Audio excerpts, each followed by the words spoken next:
One of the biggest tax mistakes I see pre-retirees make is placing the wrong investments in the wrong investment buckets. So today we're going to talk about the tax mistakes most retirees make and how to avoid them in 2025 and beyond. My name is Ty Bernicke and I'll be your speaker for today.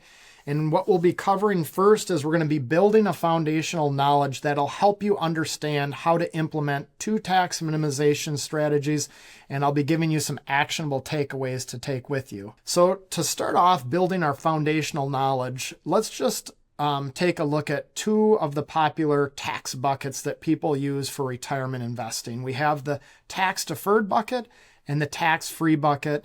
The tax-deferred bucket could include things like IRAs, 401k plans, 403b plans, 457 deferred compensation plans. Most of you won't have all of these different types of investments available to you, but many of you will have one or a few of them available to you. But from a tax perspective, they really work similarly from the perspective that when you put money into this bucket, it goes in on either a pre-tax or a tax-deductible basis. So you get a tax benefit, tax savings right up front in the year you place money into the bucket. Now, as the money grows in these tax-deferred accounts, you don't have to pay any taxes on the interest income or the dividends that you earn or any capital gains that you might be realizing.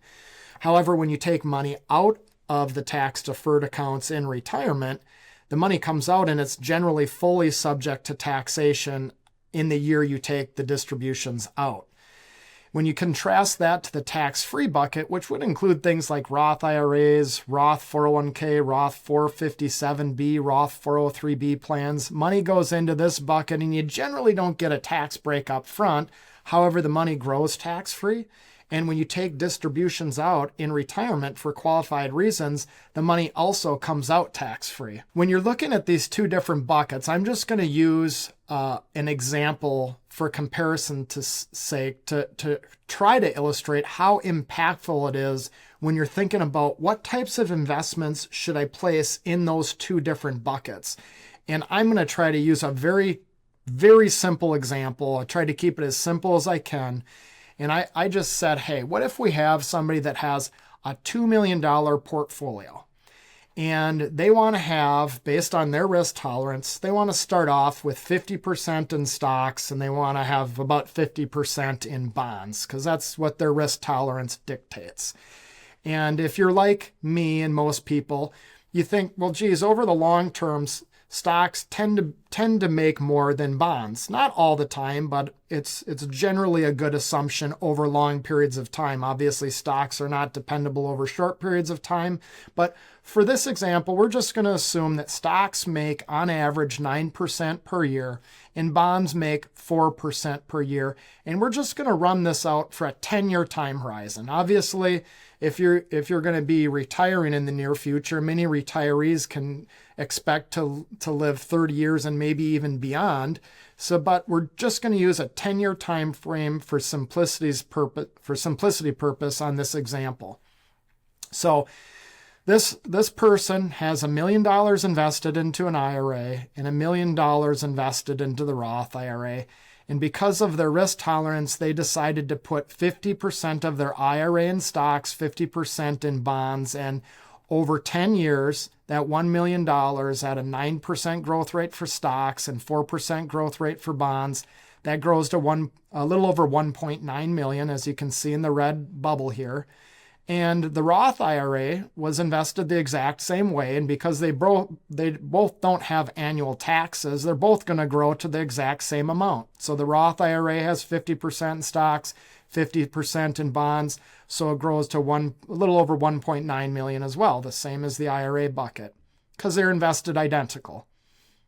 Well, the total of the two buckets after 10 years is a little over 3.8 million. Now, if we look at the second example, you can see we start off with the same 1 million in the IRA, the same 1 million in the Roth IRA. However, we put 100% of the bonds in the IRA and 100% of the stocks in the Roth IRA. So they still have half their portfolio in stocks and half of their portfolio in bonds, just like the previous example that we went over. However, here's what I want you to take a look at. You can see the total amount that they have at the end of the time horizon is exactly the same as the previous example. However, the IRA bucket only has a little less than 1.5 million in it, and the Roth IRA has a little over 2.3 million in it. So there's close to $400,000 more in the Roth IRA in this example, the tax-free bucket, and several $100,000 less in the IRA, which is going to be subject to taxation. Now, when you look at this, we have the exact same allocation. We just simply repositioned where they own their stocks and where they own their bonds to minimize the highly taxed investment and to maximize the tax-free investment over a 10-year time frame. So this is a way to amplify tax-free assets, minimize those assets that are going to be 100% to taxation simply by repositioning where we own the stocks and bonds. So that's the first strategy that you can use to get the same risk tolerance with a lot less taxes down the road. Now, the second thing we need to understand is when we have a non-qualified bucket of money, which would be anything that's not inside an IRA or a 401k and not inside a Roth IRA or a Roth 401k. Now, with this bucket, the different types of investments you own will dictate the type of taxes that you'll pay. There's things like municipal bonds that you can own in the non-qualified bucket where every year you earn interest income. That interest income is generally income tax free. However, municipal bonds are not a slam dunk to own in this bucket because they can increase the cost of your health insurance prior to Medicare kicking in if you're going to, as many retirees do, go on ACA insurance or Affordable Care Act insurance or some other state-sponsored version of Affordable Care Act insurance. So it does count towards increasing the cost of that. Municipal bonds can create a situation where a person has alternative minimum tax.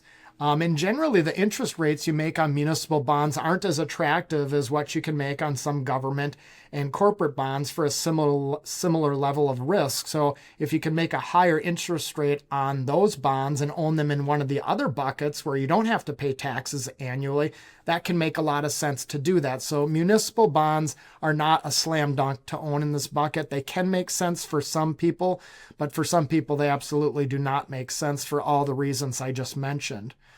Now, if you own stocks in this bucket, and those stocks appreciate in value, you don't have to pay tax on the appreciation until you sell the stock. And when you sell the stock, if it's a long-term capital gain, so from appreciation from a stock you've owned over 12 months, you generally get a favorable tax rate relative to ordinary income taxes on those gains. So not only can you delay the taxes, you can control when you pay the taxes, and when you pay the taxes, it's at a more affordable rate.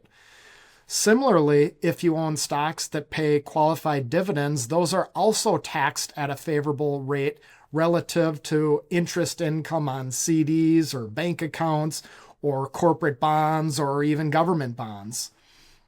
Now, if you, again, own bank accounts or government bonds or corporate bonds, whatever tax bracket you're in is what tax rate you're going to be paying on the interest you earn each year. So those types of bonds generally aren't thought of as tax efficient for this bucket.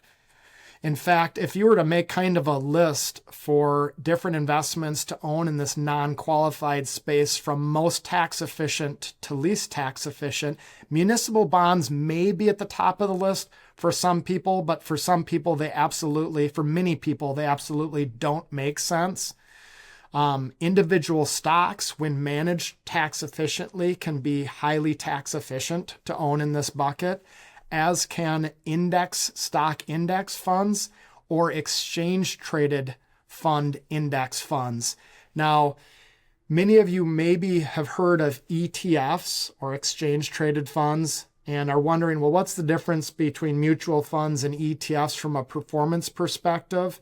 Generally, there's very little, if any, difference at all in performance. However, ETF index funds tend to be even more tax efficient than many similar index funds to own in this bucket. So we usually like to lean towards ETFs. However, traditional index funds can tend to be tax efficient as well.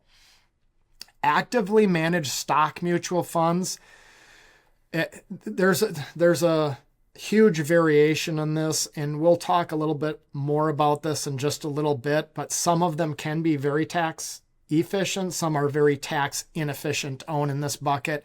Generally, government bonds and corporate bonds are not a desirable place to own to own within the non-qualified bucket. So you can kind of get a general idea on which investments are tax efficient to own in this bucket. Now, to elaborate on actively managed stock mutual funds and why you have to be so careful when you own these in the non-qualified space, and I want to elaborate on this because so many people, that's where they own their mutual funds, but they don't pay any attention to the tax efficiency of the mutual funds they own in the non-qualified bucket. However, through Morningstar has something called the tax cost ratio, which can help you determine how tax efficient or inefficient the mutual funds you own in the non-qualified space are.